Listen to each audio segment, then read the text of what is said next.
Okay, this is Brent Rains for Alternate Perceptions Online magazine, and it's Wednesday evening, April 27th right now, and I'm doing an interview with Mr. Trey Hudson, who is the author of the Meadow Project: Explorations into the South Skinwalker Ranch. He's the director of Anomalous Studies and Observation Group. And back in 1987, he got a bachelor's degree in psychology. He has a minor in anthropology, I believe from the University of West Georgia. And he got to know some pretty prestigious people there, like William Roll, who was that's a name I recognize, at least as a parapsychologist. So and then there's a Ron Rice and a Mike Aarons and various people, very significant individuals that you have become acquainted with. And you were a second lieutenant in the U.S. Army Reserves, worked military intelligence. After college, you were a private investigator, investigating insurance fraud. And 1989, worked with the federal government as a security specialist. You've been to Afghanistan in 2008 and 9 as operations and anti-terrorism officer. You worked as you are currently, I guess, EMS first responder, and you've also worked combat lifesaver and rescue scuba diver. So you've had lots of different areas of involvement with military and social services and things. And so anyway, Trey, welcome to welcome to this interview. Appreciate you agreeing to talk with me this evening. Well, thanks for having me, Brent. You make me sound a whole lot more interesting than I actually am. I'm actually a pretty boring, normal person. Whenever I would interview with the various investigators for my clearance back when I worked for the government, they would say, "Gosh, you're an awfully boring person. There's nothing even remotely interesting in your record." And I tell them I try to live a simple life, but unfortunately, sometimes things pop into your life that don't allow that, like the experiences I've had, in investigating the meadow. Sometimes strangeness just grabs you by the throat and throttles you rather abruptly and leaves your head spinning, sometimes literally and figuratively. Yeah. Well, you sound like you've been very busy and certainly had a lot going on in your life. So don't be too modest. I've just been listening today to an interview you did, Typical Skeptic, with Robert Kalil, and so that gave me some insight. I know that the late friend of mine, Angelia Shear, wrote a foreword or an introduction to your book, The Meadow Project. She was, of course, main state director for MUFON, as you're also investigator for MUFON. So yes. So I guess there's been so many things that have happened at this meadow area and some surrounding sites, I understand, where other places you've discovered are also having high strange activity, which includes, cryptid type phenomena. A woman in black, I was just, that was quite a story there. Disembodied voices, and just, and of course, UFOs. But the things that you've observed in the field is pretty mind-boggling. It's just right up there, of course, with Utah's Skinwalker Ranch, and of course, places like in the San Luis Valley of Colorado and Sedona, Arizona. Oh yeah. Certain locations. Sometimes it's the location. Sometimes it's just the people. Some people just go. Wherever they go, things happen. So, oh yeah. Absolutely. So I guess first of all, I'm curious as to how and when this began for you with the meadows. How did you yeah, discover that's a great question. People ask me, how did you run across this? Was it, something you set out to find, or was it accidental? And it was one of those rare things that happen in life that we just sort of stumbled across it. I was familiar with this area through some other hobbies and stuff that I was involved in. I would hear folklore. People talk about there's a haunted road. There's a mysterious throughput in this nature preserve. And as the locals would put it in their delightful colloquial English, you don't go out there at night; the haints will get you. And that. So it was like this southern folkloric kind of thing. And my background primarily is a paranormal researcher, a ghost guy. And sometimes you can't keep everything stuck into your box, as I quickly found out. So I wanted to research this haunted road, and for years I couldn't. Nobody was interested in going out with me, and I just couldn't get any traction. Finally, I had some friends of mine, and I don't know if you know are familiar with Bob Wilson, who was on the Bigfoot is Real TV show. I became acquainted with him through some friends of mine, and he and a research partner of his agreed to go out to this haunted road. And we were looking at it kind of from a ghost or Bigfoot angle. We didn't really know what was going on. A lot of times, cryptid sightings are folklorically attributed to ghosts and spirits and things like that. So his research partner and I went to this haunted road, and my friend Bob stayed back at base camp. And Daryl, his research partner, and I saw absolutely nothing. We were completely skunked, on our expedition hiking down this haunted road in the middle, of this rainy February evening. While back at camp, Bob had one of the most remarkable UFO sightings that I, quite frankly, have ever heard of. He had been sitting at base camp, minding his own business, drinking copious amounts of coffee to stay awake and warm. And like anybody who's spent any time out in the woods, if you drink the coffee in, it eventually has to go out. It's an equilibrium thing. What goes in must somehow come out. Yeah. So he stepped behind the camp to take care of some biological business, and he started to see a bolt of lightning come down. Strangely enough, no thunder, just like a. And now that we look back on it, it was more like a beam of light. But at that time, he attributed it to a lightning strike. Sure. And then right after that, he saw the moon come out. A big, luminous, white orb. And he's thinking, great, the clouds are clearing off. I can see the full moon. We're going to have a nice evening and weekend. And then the moon started moving sideways.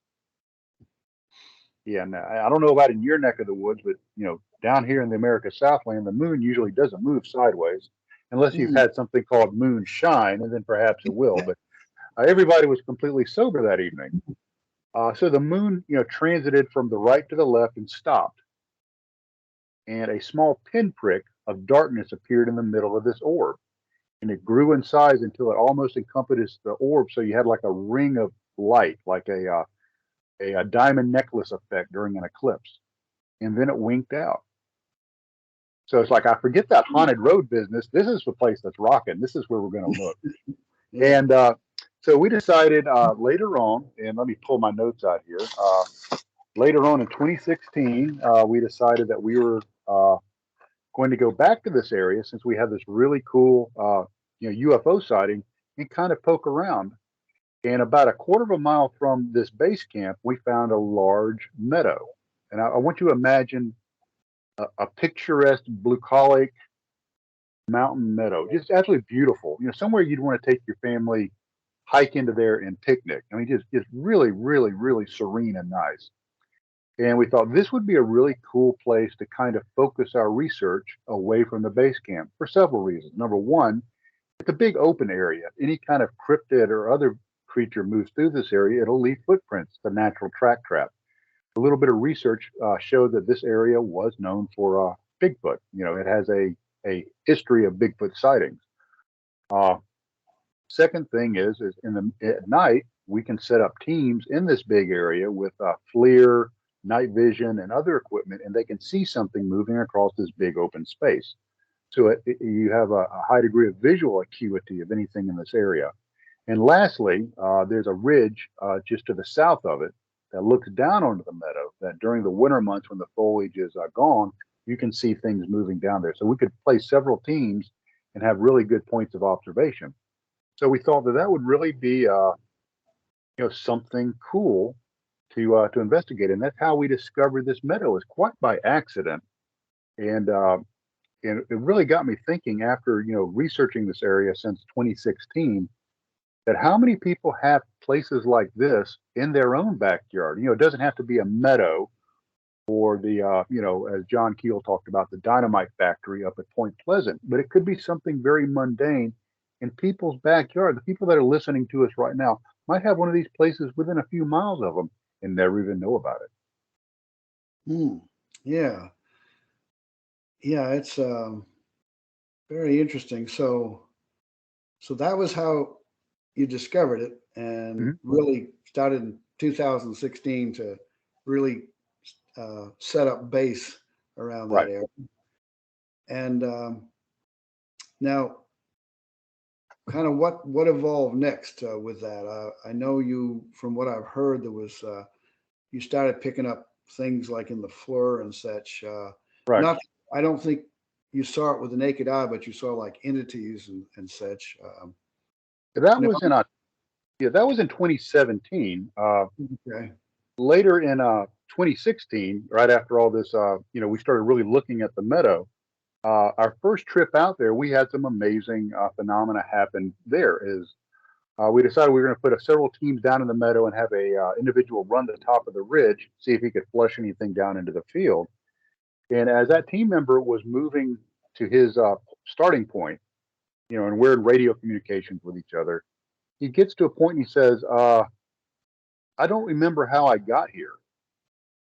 He said, "I'm at this," and he named a particular landmark we're familiar with, which was a certain tree across a trail.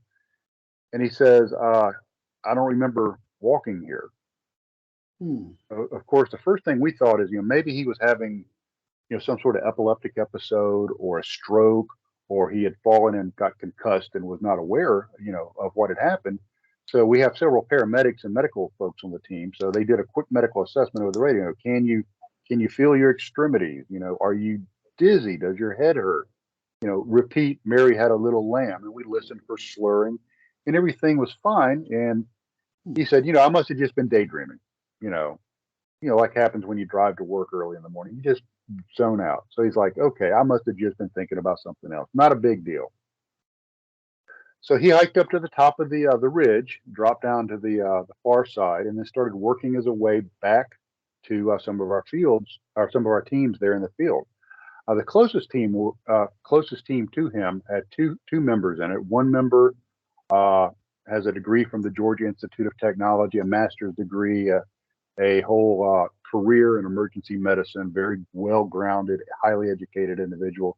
The other individual with him was a former U.S. Army Ranger with the 75th Ranger Regiment. Did special mission stuff with them. Has a physics degree from Georgia Tech. Works in a high tech field. So these are very dialed in, feet on the ground kind of guys. And so they're watching our team member come down from the ridge through their FLIR.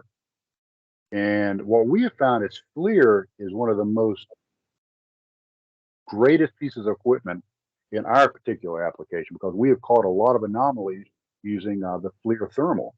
And so they're watching their teammate on the FLIR come down the meadow and start walking towards them. And as they're watching him, his heat signature, the silhouette of a man, turns into a ball of heat or a ball of energy, moves several hundred feet in a matter of seconds. And we actually clocked that and mapped it out. He moved, whatever this was, moved at about 25 miles per hour over rugged terrain, and then turned back into a man shaped silhouette. And they quickly got on the radio and they said, "Hey, are you okay?" And this was the same guy that had the missing time. And he brings his radio up to his face, and they're watching him bring the radio up to his face on the FLIR. And he says, "I'm fine. Why? You need to come talk to us. Okay. We don't want to go over on the radio. You just come and talk to us." So he moves over to him, and they said, "You just turned into a ball of energy." He goes, "No, I just walked over here like I normally walk." They said, "No, you didn't. You turned into a ball of energy and flew across the field at a high rate of speed." And he goes, I don't know what y'all are talking about. I walked over here like anybody would walk over here, nothing out of the ordinary. So to this day, we sit around the campfire and argue, I mean, amongst ourselves on whose reality and perception was shifted. Was it the observed or was it the observer? Now, these kind of observer and observed anomalies, you get all the way down into quantum physics and stuff like that. But that's pretty well known, you know, uh, this kind of Yeah. stuff. So the next day, this individual who has a background in backcountry search and rescue and all of this stuff showed us his GPS track from that evening. And his GPS track showed several straight lines of about 2 to 4 kilometers, A to B, B to C, C to D. You can't travel in a straight line over this terrain. It's impossible Wow. on foot. But how could you cover a straight line if you were in the air? So he had missing time. He had this turning into a ball of energy witnessed by 2 people. Then he had these anomalous GPS tracks. And we also had one of our base camp operators while we were out notice green orbs up on top of the ridge line above our base camp that, were too high up in the trees to be flashlights or anything like that. And we had just to top it all off, we had a mysterious white humanoid figure at 200 hours, 2 a.m., watching our campsite from behind a tree. So that was the first weekend we went out. Wow. Bang. Oh, yeah. Yeah. So, we're thinking, oh, holy smokes, it can't get any weirder than this. This is the apex. This is the Mount Everest of high strangeness. Hmm.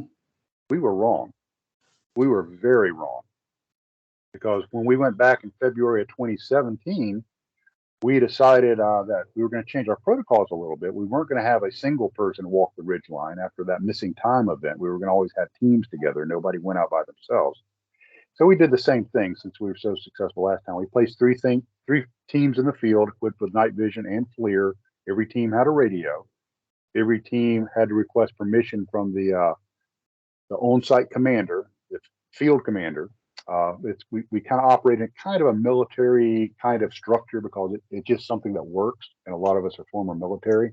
So nobody moves without permission. We know the location of all of our assets, and we decided to do the same thing. And I was actually on the team that was moving along the top of the ridge.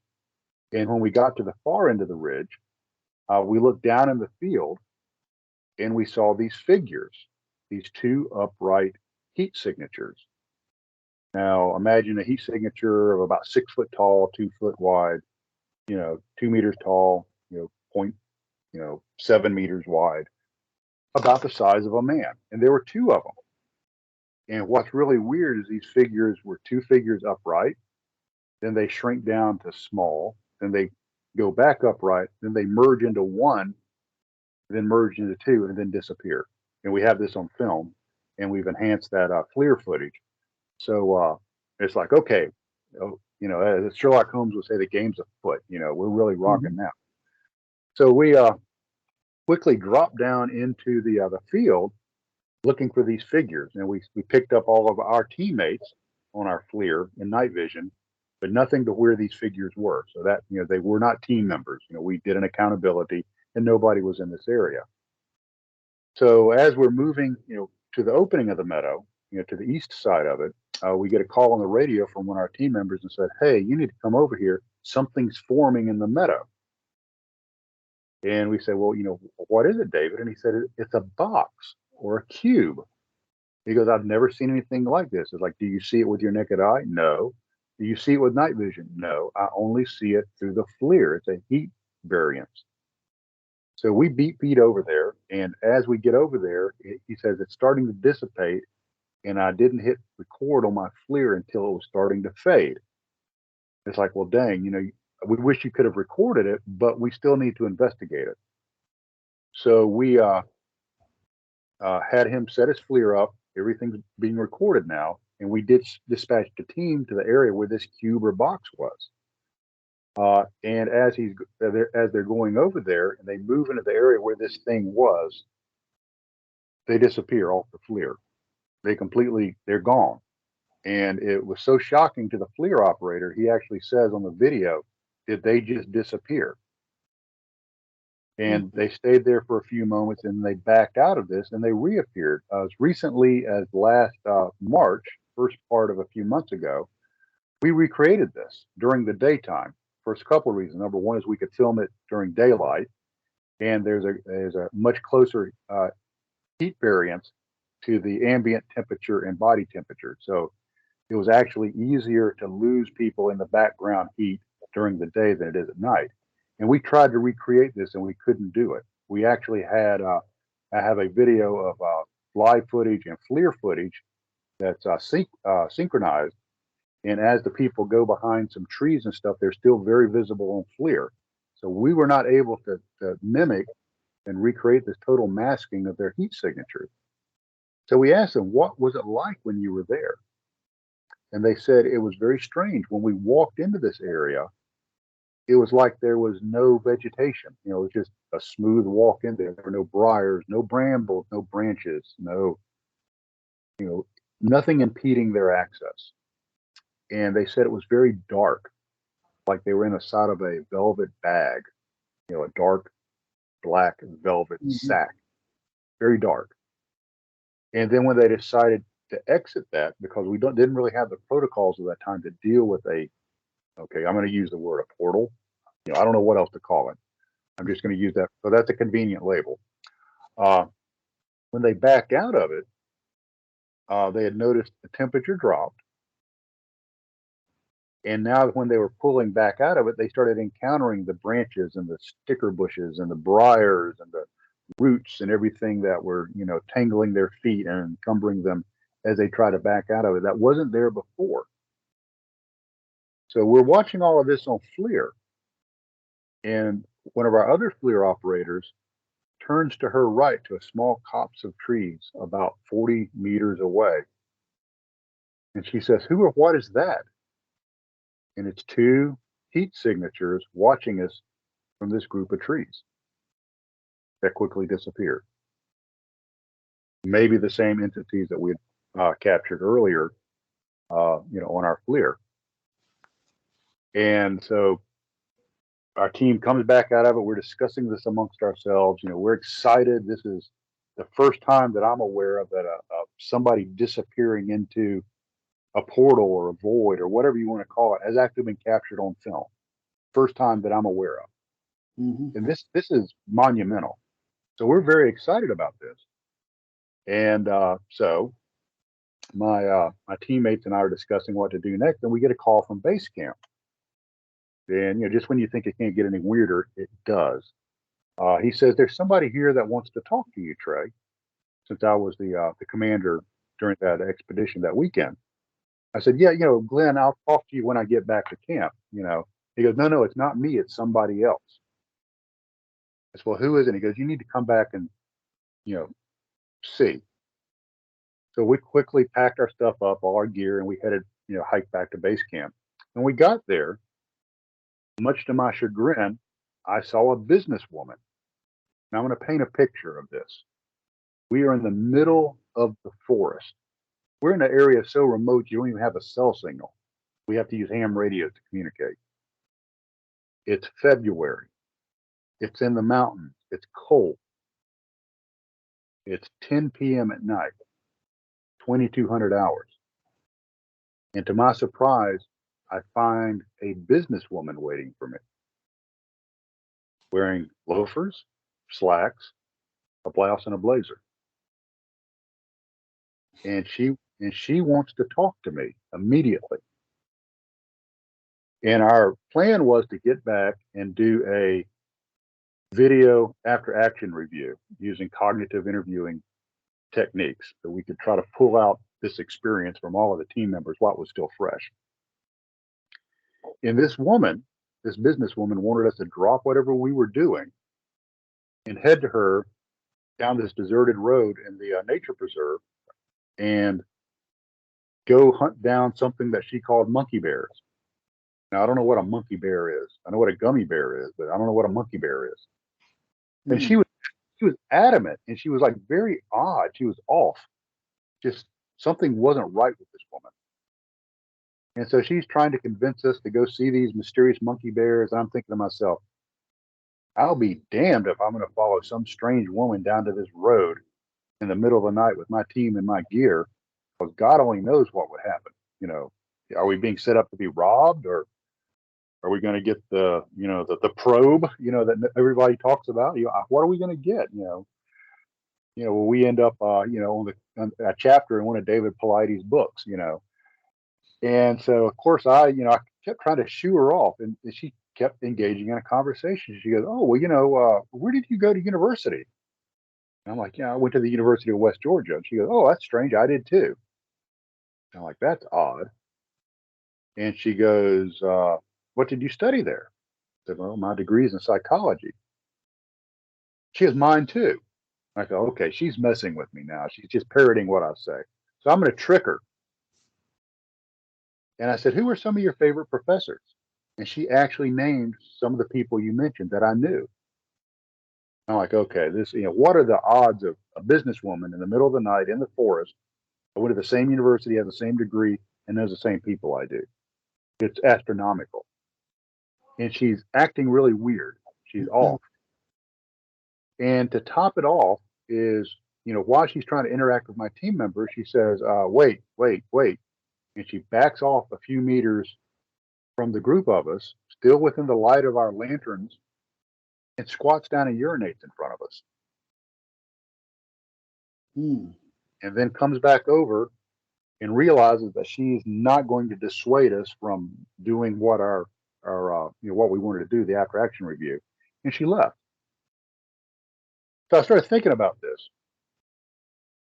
in the folklore and in the reports. There's a group of people that do not dress properly for the occasion. They don't understand social cueing and social niceties, vis-a-vis you don't urinate in front of people unless you're really friendly with them. And number three, they try to dissuade people that have been experiencers. Now, what do we call these people? We call them men in black, Or women in black. or women in black. Yeah. And so I'm thinking, was this a person? Well, it gets even stranger. Several years later, I get a contacted by a gentleman that had heard one of my interviews, and it might have been Coast to Coast or one of the ones I did. And he said, "Hey," he goes, "I'm a psychotherapist." And he goes, "I heard your story about the woman." And he goes, "I think I know her." And I said, "Really?" He said, "What did she say her name was?" And I repeated the name, and he goes, "I think I know her." And she did go to school and does have that degree and works professionally, uh, in a field. And I thought, well, strangely enough, the way she was acting, it could have thrown certain aspersions on her validity in her field. So something wasn't right, even though this sounds like a real person. And he goes, "Do you mind if I contact her?" I said, "No, please." I said, "I'm just as curious as anybody else if that was actually her or something mimicking her."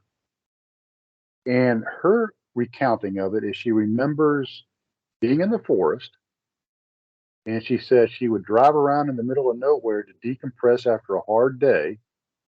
Okay.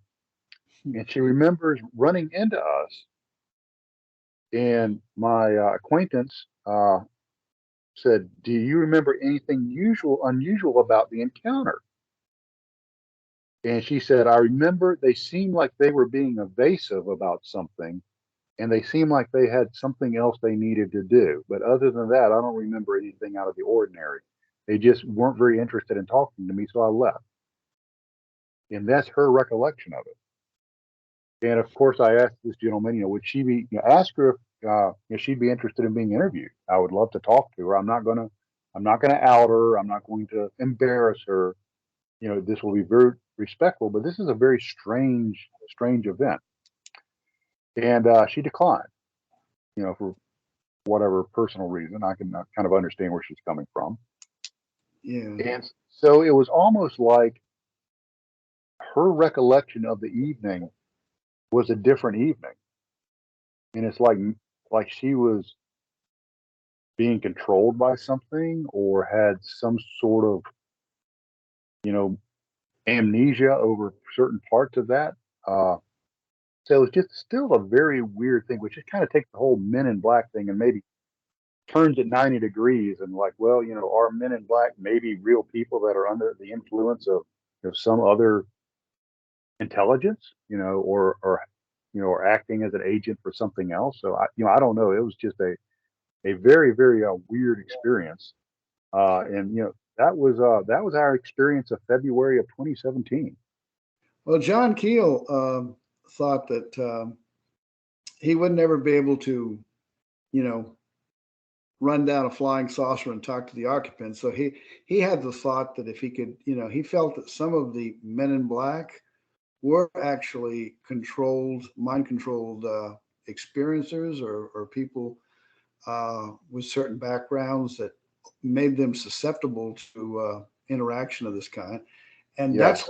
that's what he wanted to do. Is eventually he had arrived, I think, on a couple of occasions where he was just minutes away from the occupants of a house that he visited, saying that, well, the Men in Black were just here, and Right. and Yeah, and that's exactly as I interviewed this psychotherapist that knew this woman. He said that she was an experiencer, that she had gone out with Dr. Roll and had experienced some UAPs and stuff like that in the area around the university in Carrollton, Georgia, and that he always felt like she was very much a receptor. She could receive signals, and so it all started to kind of come together. And then you tie it in with some of John Keel's theories. It's like, this is actually falling into place. This kind of makes sense now in a strange, otherworldly way. yeah, and I've met a number of experiences who told about meeting under various circumstances regular people who suddenly would tell them things about themselves that Mhm. they couldn't possibly have known, and so you just carry that a little further. And as for changing into a ball of light and uh, changing back, there makes me think of the abductee Betty Agerson Luker and her Mhm. recollections of seeing people, and I think herself uh, in like an out of body experience, and suddenly going from physical person to like a ball of light, seeing Mhm. that with others. And I remember a story, a researcher, Tom Dongo, out in Sedona, Arizona, telling about some woman seeing a being, and it suddenly turned into a ball of light. And anyway, so I mean, this you after you've been in this field long enough, you start to hear different stories that Oh are yeah. very high strange. Um, let's see. Let me take a moment just